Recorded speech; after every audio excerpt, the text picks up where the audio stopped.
first things first, I want to talk here about the first story we see, and that is HBO Max. This is something that was just announced today. We've known that Warner Media has, after the AT&T acquisition of Warner Media, that's what they renamed themselves. We know they've started really just trying to figure out what they want to do with consolidating everything together, and making a streaming service was the top priority. In fact, I do believe that DC Universe is going to be what hits the chopping block probably by the end of this year, as they get ready to migrate all that content into the HBO Max service. I just think that's going to be what they intend on doing, because it doesn't make sense to run competing services, even if it is a niche one that I still feel in the United States has failed to really hit its stride, because those other shows are all over Netflix in other countries. So what's going to happen when they do HBO Max? Is they still going to have those deals? Or are they going to pull it all off? Well, at least in the case of Friends, we know they're going to pull it off. Anyway, Warner Media announces the official name of its streaming service. Warner Media announced this upcoming streaming service will officially be named HBO Max. Next year, Warner Media will be joining the streaming service game with a direct-to-consumer experience that will include Warner Brothers' vast library of film and television projects alongside original content.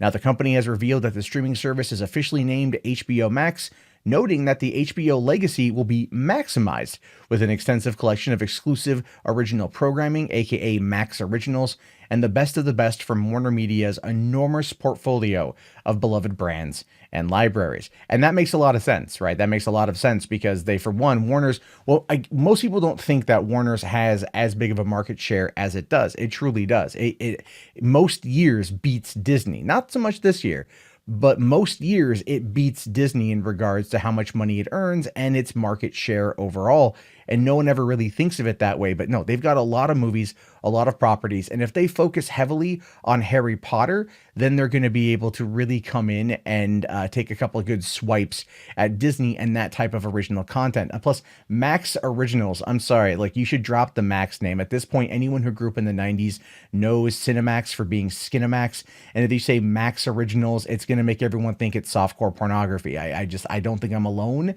in thinking that. I don't think I'm wrong in thinking that, but that is currently just where things tend to be. However, Rob Greenblatt, the chairman of Warner Media, says here, HBO Max will bring together the diverse riches of Warner Media to create programming and user experiences not seen before in a streaming platform.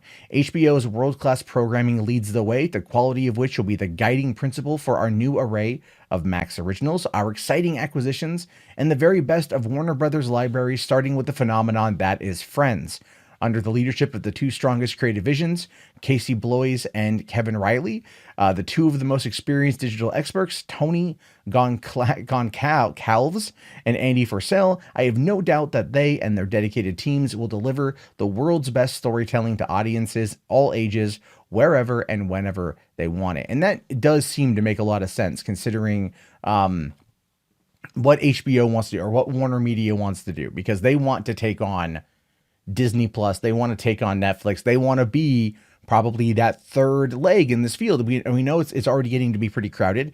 Amazon has got Amazon Prime, Hulu is now part of Disney. That's clearly going to be bundled into to Disney Plus at some point.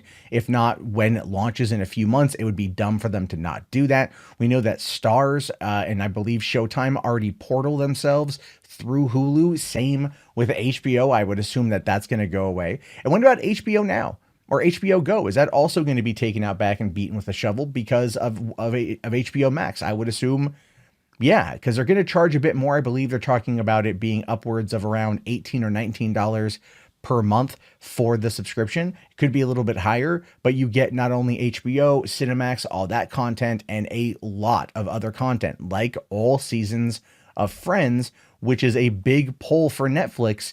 And that's going to be Netflix is going to be taking a pretty big beating this year when they start getting a lot of actual competition in at least the domestic marketplace. And I think that's going to be a huge deal as time goes on. So